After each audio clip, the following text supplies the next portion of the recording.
Hi everyone, my name is Jack, and today we're going to look at another horrible case. Jealousy is a terrible, often destructive force that can blind a person and push him to crime. It was jealousy that caused the tragedy that played out in Costa Rica a few years ago. This case went down in the history of forensics as the case of Gerardo Cruz. But let's talk about everything in order. Samodi Fonsek was born in Costa Rica in February 1975. About her family and early years are known a little. The girl's childhood was in an area called Cuba, where she lived with her mother named Sonia Fonsek. Samodi attended one of the local schools, and even then demonstrated her difficult and conflicted character. She did not tolerate rejection, often achieved what she wanted by force or deception. According to the memories of local residents, Samodi, thanks to her striking appearance and perfect figure, easily charmed men, but could not keep them. Samodi was very beautiful and skillfully used her appearance, but because of greed and vanity, put material wealth and self-interest above all else, which simply discouraged cavaliers after a short relationship. In addition, she was incredibly jealous and aggressive. In her youth, Samodi Fonsek, thanks to her doll-like appearance, worked for several years in the image of Barbie in one of the large bookstores of the company Universal. It was then that the girl received such a flattering nickname, firmly entrenched behind her for life. Soon after graduating from high school, Samodi had an affair with a successful journalist who worked on local television. The man's name was Osvaldo Fernando Baleri, and he was 16 years older than her. It was the longest and most serious relationship Samodi, but the chosen one never made her an offer.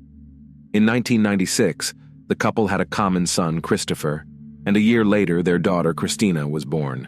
But because of constant scandals and attacks of jealousy Samodi, Baleri left the young woman. In 2012, 53-year-old Osvaldo died suddenly, and, as it soon turned out, he did not enter the former lover in his will. The young woman was not going to put up with it, and decided to take matters into her own hands. She went to the house of a former lover and actually seized it, changing the locks there so that relatives and heirs of the deceased could not get in. In addition, Samodi took some valuable items belonging to the deceased. The Baleri family members were quite outraged and immediately went to court to punish Samodi for the theft. The police forced the young woman to leave the house, but criminal proceedings against her were not initiated. Fonsek had many other romances, in particular, with one Miguel Angel Perez, from whom the woman gave birth to her third child, a daughter named Maria. According to some reports, this relationship was officially registered, but ended in divorce after a few years, although other sources claim that Samodi was not married. At the same time, she gave her youngest daughter her lover's surname without his knowledge or consent. It is a curious fact that some lovers of Barbie mysteriously disappeared or died under mysterious circumstances, but for a long time, for some reason, no one paid attention to it. So, for example, one of Samodi's lovers went missing, and according to relatives, it happened soon after he decided to break up with an irascible and aggressive lady. The man to this day has not been found, and many are sure that Fonsek is directly related to this case, but some irrefutable evidence of her guilt could not be found. Samodi's other former lover, whose name was Diaco, died tragically after breaking up with her. He was murdered, and everything looked like a failed robbery attempt, and the mysterious killers were never brought to justice.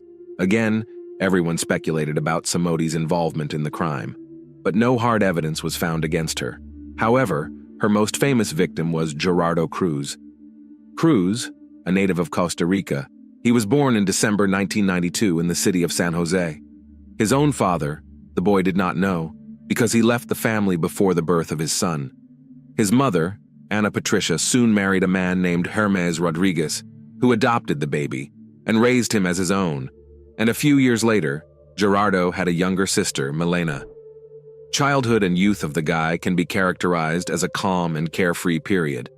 He studied at an ordinary school, was fond of motorcycles, and early met his true love, a girl named Carol.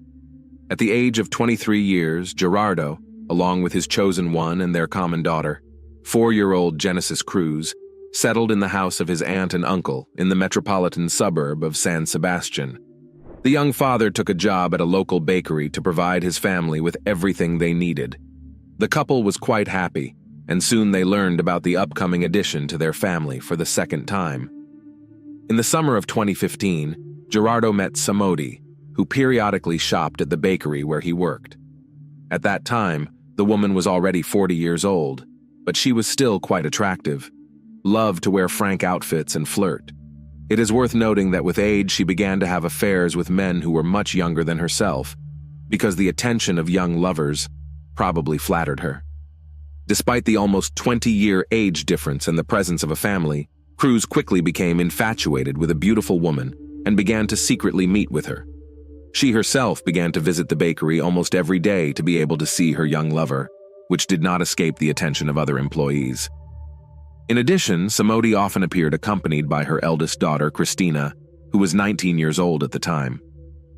At first, Gerardo managed to masterfully combine family life and secret meetings with his mistress, and so that none of his women did not realize the existence of a rival. But soon Gerardo, as they call it, lost his guard. Obviously, he wanted to boast of his success with women, and he began to tell friends and colleagues about Samodi, about what she is a terrific mistress and spoils him with gifts. Rumors quickly reached his mother, who tried to reason with her son and convince him to leave his mistress. The affair lasted only a few months and broke off in October that same year, 2015, when Samodi found out that the lover had a pregnant wife and a young daughter. The woman was furious. She started calling and texting Carol, insulting her and threatening to kill Gerardo if he didn't belong to her alone. Gerardo managed to beg his wife's forgiveness and keep the family together. As for the former mistress, he did not take her threats seriously, believing that she would quickly cool down and find a new boyfriend. He did not even realize how insidious and vindictive Samodi would turn out to be. Just a few days after the breakup with Fonsek, Cruz became an accidental witness to a blatant scene. As the young man was walking down a downtown street, he saw a certain older man trailing behind a young girl, holding his phone in such a way that the camera was positioned under her miniskirt. The guy was outraged. He also took out his phone and started filming what was happening, then stopped the girl and told her about everything, advising her to go to the police. Cruz then chased after the man, trying to capture his face on camera.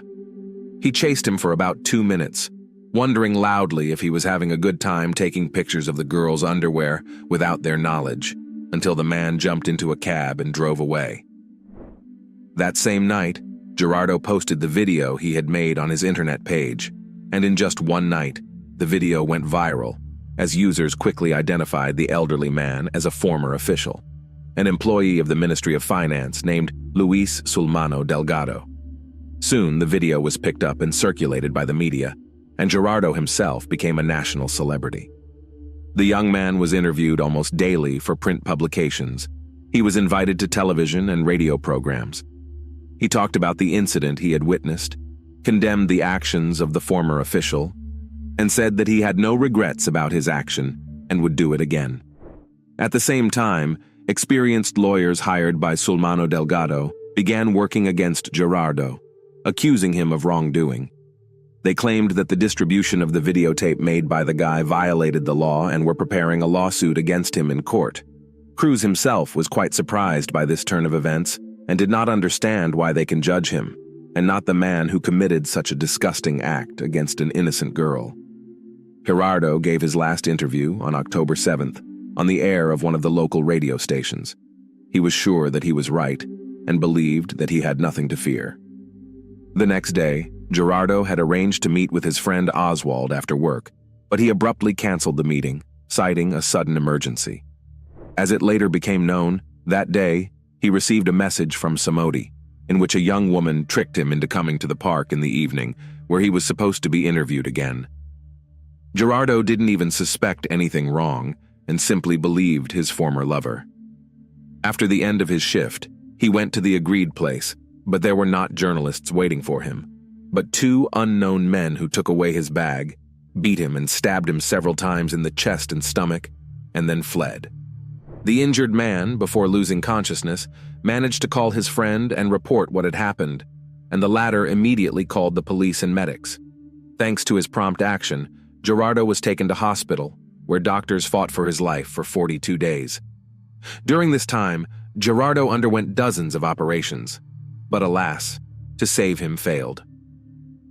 On November 19th, Cruz died in the intensive care unit. Since shortly before the tragedy, he became a real celebrity. His condition, without exaggeration, followed the whole country. Gerardo's relatives periodically gave interviews in which they asked all concerned to pray for his recovery. They themselves did not understand who and why could do such a thing to Gerardo. At the funeral of the guy came a lot of people who wanted to express their condolences to his family. Also, everyone expressed hope that the police will quickly get on the trail of the killers, and they will be fairly punished. Initially, there were several versions of the crime. The first was that it was a robbery murder. Indeed, Gerardo was attacked in the park in the evening. His bag was taken away and he was stabbed with a knife, so that it looked like a common thief. However, just a few days before, Cruz had released a sensational video compromising a nationally known former official. Hence the second theory, a revenge killing. The media openly said and wrote that Sulmano Delgado could well have hired hitmen to remove the young man who had spoiled his reputation. The murder was hotly debated in the press, and people picketed the streets demanding that the killers be found and jailed. The police began to put forward and consider different versions, as well as to look for other possible enemies and ill-wishers of Gerardo. For several months, the investigation stood still, until in May 2016, a video from a street surveillance camera was discovered. The footage shows two men running away from the scene where Cruz was fatally shot. These men immediately became prime suspects, but it was up to the police to identify and track them down. The tape turned out to be a key piece of evidence, and once it was made public, the case moved forward. It was repeatedly played on news programs, asking viewers to look closely, because these could be dangerous criminals. In addition, the police were able to draw up rough sketches of the wanted men and describe their anthropometric data. Soon the identity of one of the men was established because he himself decided to surrender to the police and cooperate with the investigation in the hope that it will help him to mitigate the sentence. Thanks to the information he provided, the investigation quickly came to several other accomplices, as well as the organizers of the crime, Samodi and her daughter Cristina. Soon all participants in the crime were taken into custody.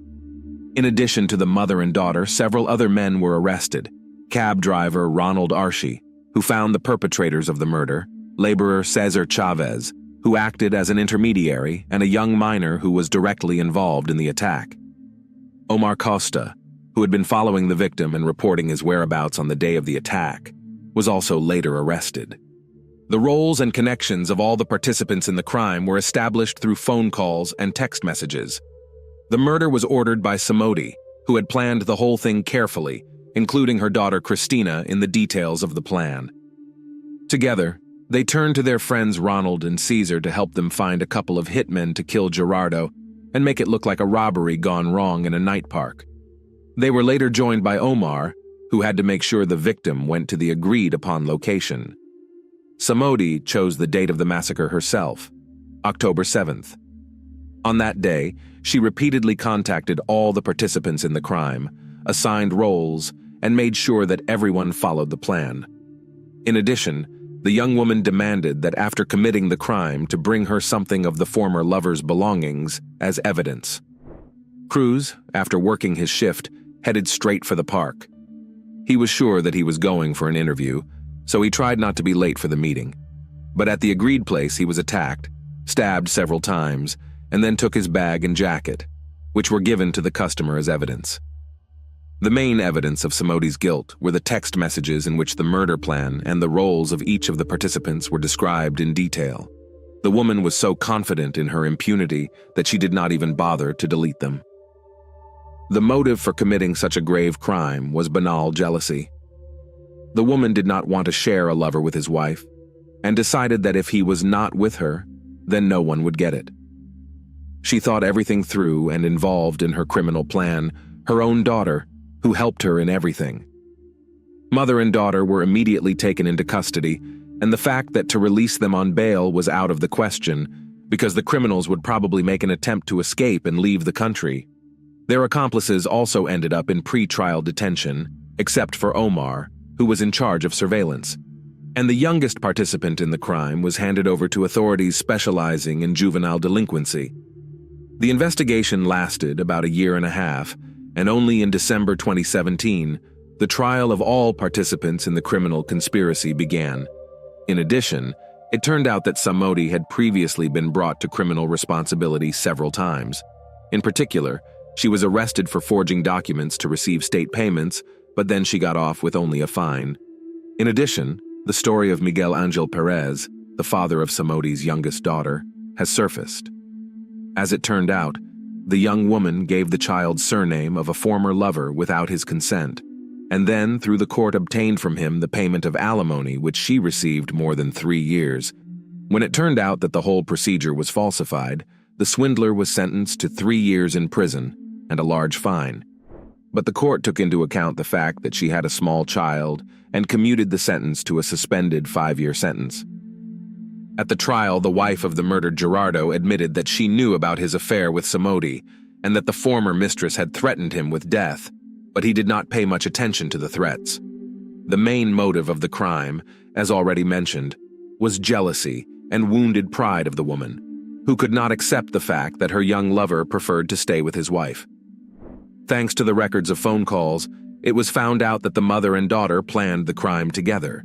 It also became known that after the release of the very CCTV footage that captured the killers, Christine had a nervous breakdown.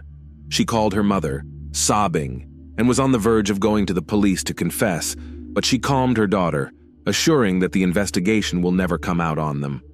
The verdict was not announced until January 23, 2018. According to the court decision, Samodi was sentenced to 30 years in prison. Her daughter, as well as Ronald and Caesar, received 25 years in prison each. One of the killers went to a juvenile detention center, and the second was not found at that time. Omar, on the other hand, who had been following the victim, was acquitted.